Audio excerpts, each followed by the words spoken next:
बदल। खुद को हम बदले इतना, जग ये जाए बदल। आत्म परिवर्तन कर ले, विश्व परिवर्तन कर दे। आत्म परिवर्तन कर ले, विश्व परिवर्तन कर दे।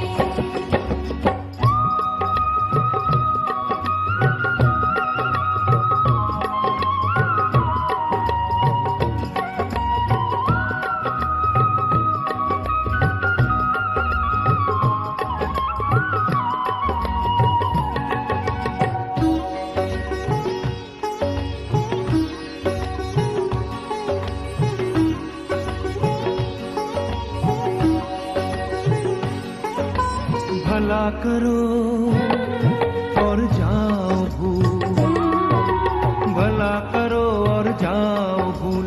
वो अपना बस यही उसूल। शूल बिछाए कोई पथ में, तो भी बिछाना हमको फूल। तो भी बिछाना हमको फूल। शुभ संकल्पों के मोती, सुख के रचे महल। शुभ संकल्पों के मोती, सुख के रचे महल। खुद को हम बदले इतना, जग ये जाए बदल। खुद को हम बदले इतना, जग ये जाए बदल। आत्म परिवर्तन कर ले, विश्व परिवर्तन कर ले। आत्म परिवर्तन कर ले, विश्व परिवर्तन कर ले।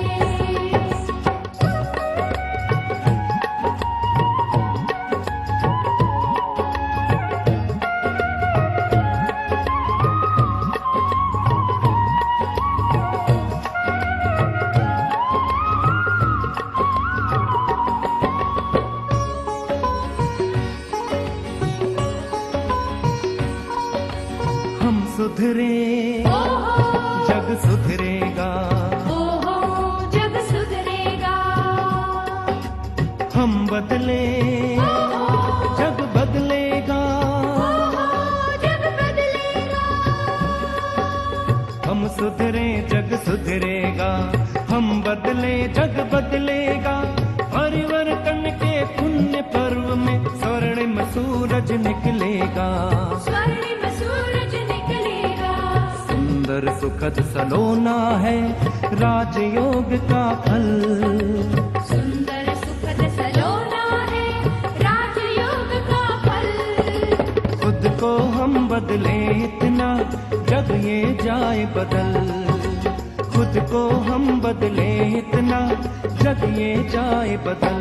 आत्म परिवर्तन कर ले, विश्व परिवर्तन कर ले। आत्म परिवर्तन कर ले, विश्व परिवर्तन कर ले। आत्म परिवर्तन कर ले, विश्व परिवर्तन कर दे। आत्म परिवर्तन कर ले। विश्व परिवर्तन कर दे। आत्म परिवर्तन कर ले। आत्म परिवर्तन कर ले, विश्व परिवर्तन कर दे। आत्म परिवर्तन कर ले, विश्व परिवर्तन कर दे। आत्म परिवर्तन कर ले, विश्व परिवर्तन कर दे।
वॉइस आ रही है? हेलो ओम शांति, वॉइस आ रही है?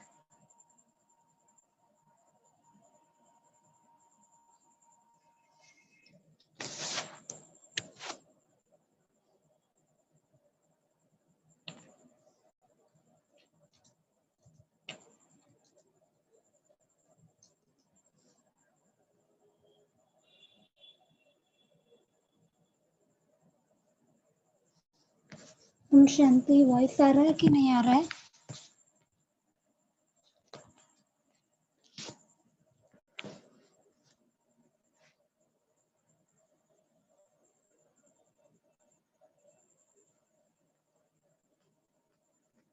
हेलो,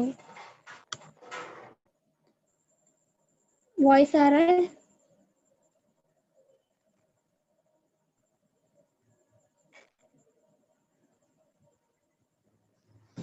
ओके, तो आज की हम मुरली स्टार्ट करते हैं। हमने लास्ट टाइम 6 फरवरी 69 की मुरली रीड किया था।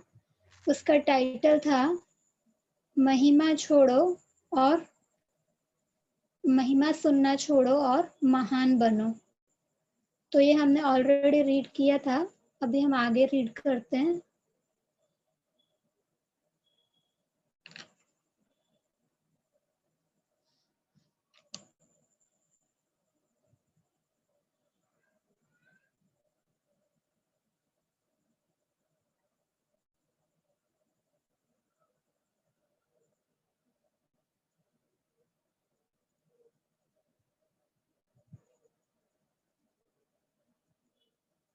ओम शांति। बाबा बोल रहे थे कि महान बनने के लिए एक बात जो कहते रहते हैं वह धारण कर ली तो बहुत जल्दी और सहज अव्यक्त स्थिति में स्थित हो जाएंगे। वह कौन सी बात? बाबा पूछ रहे थे कौन सी एक बात धारण कर ली तो अव्यक्त स्थिति में स्थित हो जाएंगे। तो बाबा ने उत्तर बताया, हम अभी मेहमान हैं। मेहमान अर्थात आत्मा इस शरीर में तो मेहमान है ही, लेकिन हम परम धाम से इस दुनिया में भी मेहमान हैं, क्योंकि आप सभी को भी वाया सूक्ष्म वतन होकर घर चलना है। हम मेहमान हैं ऐसा समझने से महान स्थिति में स्थित हो जाएंगे।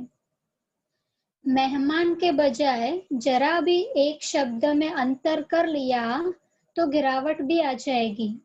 अगर मेहमान के बजाय जरा भी एक शब्द में अंतर कर लिया तो गिरावट भी आ जाएगी। वह कौन सा शब्द पूछ रहे हैं बाबा? फिर बता रहे हैं कि मेहमान समझना है लेकिन महिमा में नहीं आना है। कोई हमारी महिमा करता है तो उस महिमा के प्रभाव में नहीं आना है। महिमा में नहीं आना मतलब उसके प्रभाव में नहीं आना है। अगर महिमा में आ गए तो मेहमान नहीं बनेंगे।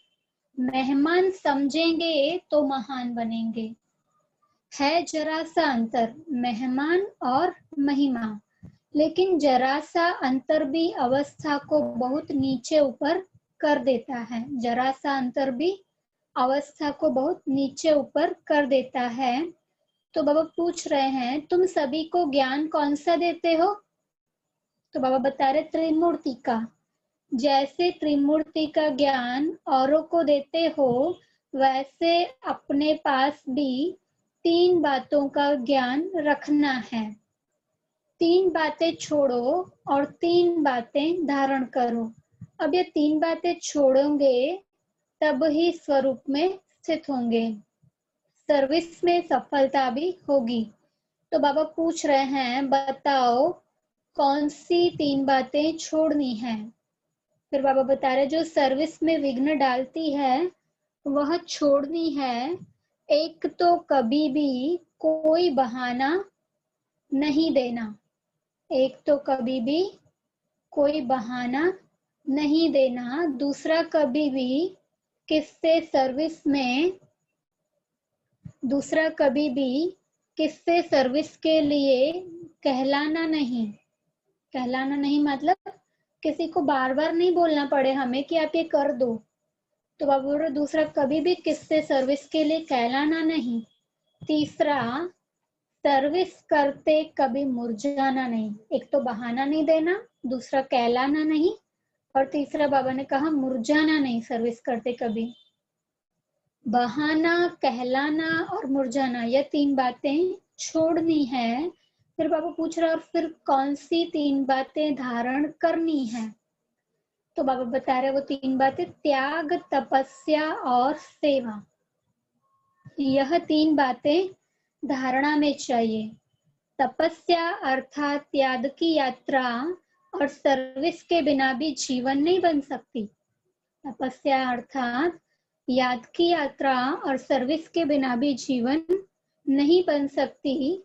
इन दोनों बातों की सफलता त्याग के बिना नहीं हो सकती। इन दोनों बातों की सफलता त्याग के बिना नहीं हो सकती। याद की यात्रा और सर्विस, ये दोनों बातें त्याग के बिना सफल नहीं हो सकती। इसलिए 3 बातें छोड़नी हैं और 3 बातें धारण करनी हैं। अगर इन तीनों बातों की धारणा हुई तो बाबा पूछ रहे हैं तो क्या बन जाएंगे? जो आपका गायन है ना, बाबा आंसर बता रहे, जो आपका गायन है ना वही स्वरूप बन जाएंगे। यहाँ आबू में भी आपका गायन है, किस रूप में और कौन सा रूप यादगार का है? पूछ रहे हैं बाबा कि आबू में किस रूप में और कौन सा रूप यादगार का है? तो बाबा पूछ रहे तपस्या के साथ साथ और भी कोई मुख्य रूप का यादगार है? जिन्होंने देलवाड़ा मंदिर ध्यान से देखा होगा उन्हें याद होगा। जैसे तपस्वी है तो त्रिनेत्री भी है। तपस्या के साथ साथ याद त्रिमूर्ति की है।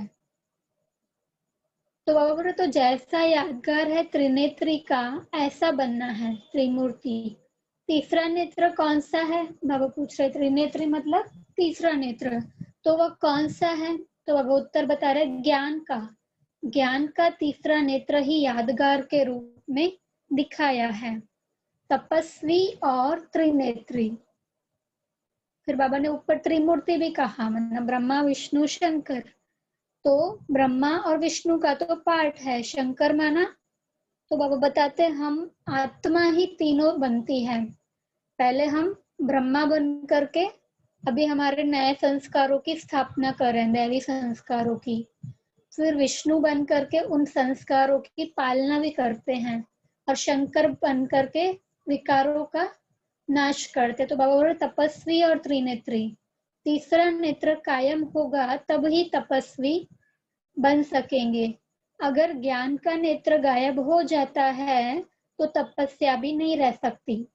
ज्ञान का नेत्र गायब हो जाता है, तीसरा नेत्र, तो तपस्या भी नहीं रह सकती। इसलिए अब त्रिमूर्ति शब्द को भी याद करके धारणा में चलेंगे तो वह बन जाएंगे। जो शक्तियों का गायन है, जो प्रभाव है, वह देखने में आएगा, अभी गुप्त है। शक्तियों का जो प्रभाव है वह गुप्त है। गायन तो है लेकिन प्रभाव अभी गुप्त है। अभी तक शक्तियां गुप्त क्यों हैं? पूछ रहे हैं बाबा। क्योंकि अभी तक अपने समान, अपनी सर्विस और अपनी श्रेष्ठताएं अपने से ही गुप्त है। हम आत्मा के समान सर्विस और श्रेष्ठताएं अभी तक खुद से ही गुप्त है। अपने से ही गुप्त होने कारण सृष्टि से भी गुप्त है। खुद से ही गुप्त है तो दूसरों को भी नहीं पता चल सकता। तो बाबा बोल रहे अपने से ही गुप्त होने के कारण सृष्टि से भी गुप्त है। जब अपने में प्रत्यक्षता आएगी तब सृष्टि में भी प्रत्यक्षता होगी। अभी शिवरात्रि का जो पर्व आ रहा है उनको और भी धूमधाम से मनाना है। जनवरी की बात है ना, तो बाबा बोल रहे हैं फरवरी की है, 6 फरवरी की मुरली है। तो बाबा बोल रहे हैं जो शिवरात्रि का पर्व आ रहा है उनको और भी धूमधाम से मनाना है, बड़े उमंग और उल्लास से परिचय देना है। क्योंकि बाप के परिचय में बच्चों का परिचय भी आ जाता है। माना बाबा परमात्मा है तो परमात्मा का परिचय मिलेगा, तो परमात्मा के बच्चे अर्थात आत्मा का भी परिचय आ जाता है। बच्चे बाप का परिचय देंगे तो फिर अव्यक्त में बच्चों का परिचय, बच्चों का साक्षात्कार आत्माओं को कराते रहेंगे। तो बाबा बोल रहे हैं तो इस शिवरात्रि पर कुछ नवीनता करके दिखाना है। तो पूछ रहे हैं क्या नवीनता करेंगे। अब तक जो भाषण किए हैं वह तथा योग यथाशक्ति तो करते रहते हो, लेकिन अब खास शक्ति रूप से भाषण करने हैं। अभी तक तो किया, लेकिन अभी खास शक्ति रूप से भाषण करने हैं। तो बाबा पूछ रहे शक्ति रूप का भाषण क्या होता है। ललकार करना। बाबा बता रहे ललकार करना। क्या ललकार करेंगे। तो बाबा बता रहे और ही जोर शोर से समय की पहचान दो और उन्हों को बार बार सुनाओ कि ये बाप का कर्तव्य अब जास्ती समय नहीं है, क्योंकि 84 इयर्स तो हो गए ना। तो बाबा बोल रहे कि सुनाओ उनको कि बाप का कर्तव्य अब जास्ती समय नहीं है। कुछ तो हाथ से गंवा दिया, इतने वर्ष तो चले गए, कुछ तो हाथ से गंवा दिया, लेकिन जो कुछ थोड़ा समय रहा है उनको भी गंवा न दो। ऐसे फोर्स से समय की पहचान दो। जैसे आजकल साइंस वाले ऐसे ऐसे बॉम्ब्स बना रहे हैं जो अपने स्थान पर बैठे हुए भी जहां बम लगाना होगा वहां का निशाना दूर बैठे भी कर सकते हैं। साइंस वाले ऐसे बॉम्ब्स बना रहे हैं जो अपने स्थान पे बैठे हुए जहां बम लगाना होगा वहां का निशाना दूर बैठे भी कर सकते हैं। तो साइंस की शक्ति से तो श्रेष्ठ साइलेंस है। उनको तो फिर भी बॉम्ब्स बनाने पड़ते हैं, फिर उसके लिए टेक्नोलॉजी से उसको छोड़ना पड़ता है, लेकिन बाबा बोल रहे साइलेंस की शक्ति उससे भी श्रेष्ठ है, क्योंकि वो 1 सेकंड में काम करती है। तो बाबा बोल रहे जैसे वह साइंस के गोले बनाते हैं वैसे अब शक्तियों को साइलेंस की शक्ति से गोले फेंकने हैं। कौन से गोले। शक्तियों के, मतलब बाबा से जो हमें शक्तियां और गुण प्राप्त हुए हैं उनके गोले फेंकने हैं। शुरू शुरू में शक्तियों की ललकार ही चलती थी, अभी शुरू जैसे ललकार नहीं है, क्योंकि शक्तियां क्या पड़ गई है, ठंडी। पहले बहुत आत्माओं में शक्ति थी, तो बाबा बोल रहे अभी विस्तार में पड़ गए हैं। पहले ज्ञान क्या था, बहुत सार में था, अभी विस्तार में पड़ गए हैं। विस्तार में पड़ने से ललकार का रूप गुप्त हो गया है। अभी फिर से बीज रूप अवस्था में स्थित होकर ललकार करो। माना पहले अपनी स्थिति बनाओ फिर ललकार करो, क्योंकि पहले तो 14 वर्ष तपस्या करने के बाद उन्होंने सेवा की ना, तो उसमें बहुत ताकत थी। तो बाबा बोल रहे अभी स्थिति बनाकर फिर ललकार करो। उस ललकार से कईयों में बीज पड़ सकता है, लेकिन बीज रूप स्थिति में स्थित रहेंगे तो अनेक आत्माओं में समय की पहचान और बाप की पहचान का बीज पड़ेगा। अगर बीज रूप स्थिति में स्थित न रहे, सिर्फ विस्तार में चले गए तो क्या होगा, पूछ रहे हैं बाबा। अगर बीज रूप स्थिति में स्थित न रहे, सिर्फ विस्तार में चले गए तो क्या होगा, ज्यादा विस्तार से भी वैल्यू नहीं रहेगी। मतलब कोई इंसान बहुत बोल करता रहता है ना, तो बाबा बोलते हैं उसकी वैल्यू नहीं होती है, तो ज्यादा विस्तार से भी वैल्यू नहीं रहेगी, व्यर्थ हो जाएगा। इसलिए बीज रूप स्थिति में स्थित हो, बीज रूप की याद में स्थित हो, फिर बीज डालो, फिर देखना यह बीज का फल कितना अच्छा और सहज निकलता है। अभी तक मेहनत जास्ती की है, प्रत्यक्ष फल कम है। अभी मेहनत कम करो, और पहले मेहनत बहुत कर लिया, फल कम है, तो बाबा भी बोल रहे अभी मेहनत कम करो, प्रत्यक्ष फल ज्यादा दिखाओ। स्नेह तो सभी का है ही, लेकिन स्नेह का स्वरूप भी कुछ दिखाना है। यूं तो सदैव इस स्थिति में रहना चाहिए, माना स्नेह स्वरूप में, लेकिन खास शिवरात्रि तक हर एक बच्चे को ऐसा समझना चाहिए जैसे शुरू में आप बच्चों की भट्टी के प्रोग्राम चलते थे, इसी रीति से हर एक को समझना चाहिए शिवरात्रि तक हमको याद की यात्रा की भट्टी में ही रहना है। बिल्कुल अव्यक्त स्थिति में स्थित रहने का अपनी चेकिंग करने का ध्यान रखो। फिर इस अव्यक्त स्थिति का कितना प्रभाव निकलता है? मुश्किल नहीं है, बहुत सहज है। बाबा बोल रहे हैं अव्यक्त स्थिति में स्थित होना मुश्किल नहीं है, बहुत सहज है। कारोबार में आते हुए भी भट्ठी चल सकती है। यह तो आंतरिक स्थिति है, भट्ठी कोई बाहर की या दिखावे की बात नहीं है। बाबा बोल रहे यह तो आंतरिक स्थिति है। आंतरिक स्थिति का प्रभाव जास्ती पड़ता है। तो बाबा पूछ रहे हैं सभी अमृत वेले मुलाकात करते हो? तो बाबा बता रहे हैं अभी तक ऐसा वायुमंडल नहीं पहुंचा है। बाबा को ऐसा वायुमंडल नहीं पहुंचा है। अब तक मधुबन वालों ने भी स्नेह का सबूत नहीं दिया है। इतना अमृत वेला पावरफुल नहीं है, स्नेह का सबूत नहीं दिया है। चारों ओर से बहुत कम बच्चे हैं जिन्होंने स्नेह का सबूत दिया है। बाप का बच्चों से कितना स्नेह था? स्नेह का सबूत प्रैक्टिकल में कितना समय दिया? क्या दिया था? पूछ रहे हैं बाबा ने। बाबा ने स्नेह का सबूत प्रैक्टिकल में क्या दिया था, याद है? खास अपनी तबीयत को भी न देखकर क्या सबूत दिया था? पूछ रहे हैं ब्रह्मा बाबा ने खास अपनी तबीयत को भी न देखकर क्या सबूत दिया था? अपनी शारीरिक स्थिति को न देखते भी कितना समय खास सर्चलाइट देते थे, कितना समय स्नेह का सबूत दिया। आप कहते थे शरीर पर इफेक्ट आता है, लेकिन बाबा ने अपने शरीर को देखा। हम बच्चे थोड़ी ज्यादा सेवा करते हैं ना, तो क्या बोलते हैं कि शरीर पर इफेक्ट आता है, लेकिन बाबा ने अपने शरीर को देखा? पूछ रहे हैं बाबा। यह स्नेह का सबूत था कि शरीर को भी नहीं देखा। अब बच्चों को भी रिटर्न में स्नेह का सबूत देना है। जो कर्म करके दिखाया वही करना है। अमृत वेले जैसे साकार रूप में करके दिखाया वैसे ही बच्चों को करना चाहिए। अमृत वेले जो साकार रूप में बाबा ने करके दिखाया वैसे ही बच्चों को करना चाहिए। नहीं तो अब तक यही रिजल्ट देखी है, इस बात में अपने दिल को खुश कर लेते हैं। उठे और बैठे, कौन सी बात बाबा बोल रहा है दिल को खुश कर लेते हैं?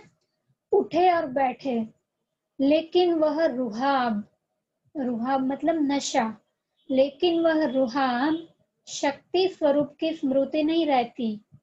शक्ति रूप के बदले क्या मिक्स हो गया है? पूछ रहे हैं बाबा। तो बता रहे सुस्ती। तो सुस्ती मिक्स होने से मुलाकात करते हैं, लेकिन लाइन क्लियर नहीं होती है। आत्मा के अंदर सुस्ती रहती है शरीर की। तो बाबा बोल रहे हैं बाबा से लाइन क्लियर नहीं होती है, इसलिए मुलाकात से जो अनुभव होना चाहिए वह नहीं कर सकते हैं। मिक्सचर है स्थिति में, क्या है? मिक्सचर है देह अभिमान का। यहाँ शुरू करेंगे, आलस्य क्या है? देह अभिमान का मिक्सचर। तो बाबा बोल रहे यहाँ शुरू करेंगे तो मधुबन वासियों को देख सब करेंगे, क्योंकि मधुबन क्या है? दर्पण है, आईना है। तो बाबा बोल रहे मधुबन निवासी जो खास स्नेही है उनको खास सैक्रिफाइस करना है। मधुबन निवासी जो खास स्नेही है उनको खास सैक्रिफाइस अर्थात बलिदान करना है। स्नेह में हमेशा सैक्रिफाइस किया जाता है, स्नेह में हमेशा त्याग किया जाता है। अच्छा, ओम शांति। अभी हम एक और मुरली ले लेते हैं 5 मिनट। टाइटल है शिवरात्रि के अवसर पर अव्यक्त बाप दादा के महावाक्य। 15 फरवरी 69 का टाइटल है शिवरात्रि के अवसर पर अव्यक्त बाप दादा के महावाक्य। संतरी दादी के तन द्वारा। बाबा ने किसका तन लिया? संतरी दादी के तन द्वारा। तो बाबा पूछ रहे हैं आज किसके स्वागत का दिन है? तो बच्चों ने बताया बाप और बच्चों का।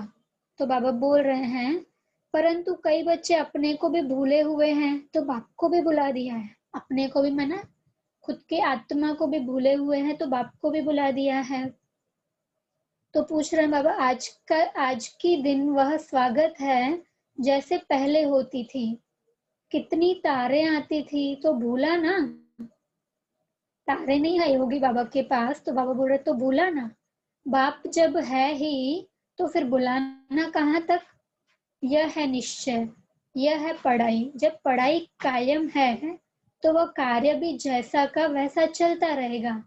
वह निश्चय नहीं, माना बाबा में निश्चय नहीं, तो कार्य में भी जरा डॉट डॉट डॉट है, मतलब कार्य में भी जरा नीचे ऊपर हो सकता है। बच्चे अपने मर्तबे को समझते हैं कि मैं किसका बच्चा हूँ। पूछ रहे हैं बाबा, बच्चे अपने मर्तबे को अर्थात पद को समझते हैं कि मैं किसका बच्चा हूँ। कौन सा पद है, ब्राह्मण का। तो बाबा बोल रहे किसका बच्चा हूँ समझते हैं। बाप सदा है तो बच्चे भी सदा है, परंतु देह अभिमान अपने स्वधर्म को बुला देता है। देह अभिमान अपने स्वधर्म को बुला देता है। भूलने से कार्य कैसे चलेगा, पूछ रहे हैं बाबा। आगे कैसे बढ़ेंगे, जबकि बाप ने अपना परिचय दिया है, बच्चों को भी अपना परिचय मिला हुआ है। कितना समय से इसी लक्ष्य को पक्का कराने के लिए मेहनत की गई है। उस मेहनत का फल कहाँ तक, पूछ रहे हैं बाबा कि इतने समय से लक्ष्य को पक्का कराने के लिए मेहनत की गई है, तो उस मेहनत का फल कहाँ तक। सिर्फ याद कराने के लिए कर रहा हूँ, मुरली तो चलानी नहीं है। ऐसा नहीं है, बाबा बोल रहे सिर्फ याद कराने के लिए नहीं कह रहा हूँ, सिर्फ बच्चों से मिलने आया हूँ। बाबा बोल रहे हैं सिर्फ मुरली चलाने नहीं आया हूँ, लेकिन बच्चों से मिलने आया हूँ। बच्ची ने कहा, बहुत याद कर रहे हैं बाबा, आप चलेंगे तो रिफ्रेश करेंगे। रिफ्रेश तो हो ही अगर निश्चय है तो। बाबा में निश्चय है तो रिफ्रेश हो, नहीं तो रिफ्रेश नहीं है। फिर भी बच्चों से मिलने के लिए आना पड़ा, थोड़े समय के लिए। स्वमान की स्मृति दिलाने के लिए आए हैं कि मैं कौन सी आत्मा हूँ। बच्चे सदैव अपने को सौभाग्यशाली समझें। सदा सौभाग्यशाली उनको कहा जाता है जिनका बाप, टीचर और सतगुरु से पूरा कनेक्शन, पूरी लगन है। कन्या की सगाई के बाद क्या होता है, बाबा पूछ रहे हैं। पति के साथ लगन लग जाती है, तब उनको कहते हैं सदा सुहागिन। परंतु वह कहाँ तक सुहागिन है, पूछ रहे हैं बाबा। पति के साथ लगन लग जाती है तो वो कहाँ तक सुहागिन है। अंदर में क्या भरा पड़ा है। कन्या 100 ब्राह्मणों से उत्तम गिनी जाती है। सगाई करने के बाद अशुद्ध बनने कारण आंतरिक अभागिन है।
ओम शांति। आपको कुछ बोलना है? नहीं तो हम फिर मीटिंग का यहाँ पे एंड करते हैं।